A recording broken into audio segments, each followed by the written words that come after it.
দর্শক, আমি এখন দাঁড়িয়ে আছি ঝিনাইদহ জেলার কোটচাঁদপুর থানার আওতাধীন ১ নম্বর সাবদালপুর ইউনিয়নের নারায়ণপুর গ্রামে। আমি যেখানে দাঁড়িয়ে আছি দেখতে পাচ্ছেন, এখানে কিন্তু বহু প্রাচীন একটি হসপিটাল। এই হসপিটালটা এই অঞ্চলের জমিদার এই অঞ্চলের মানুষের স্বাস্থ্যসেবা নিশ্চিত করার লক্ষ্যে জমিদারি আমলে কিন্তু এটা নির্মাণ করেছিলেন।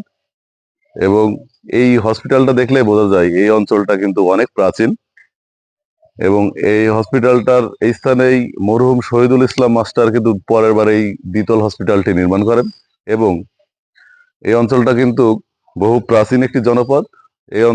এই অঞ্চলে কিন্তু আহ, ব্রিটিশরা নীল চাষ করতো। পাশেই নীলকুঠি আছে দতিয়ারকুঠি মাঠে, এবং পাশেই কিন্তু গাজী কালু চম্পাবতীর স্মৃতি বিজড়িত অঞ্চল, যে মটুক রাজা তার যে রাজপ্রাসাদ সেটাও পাশে।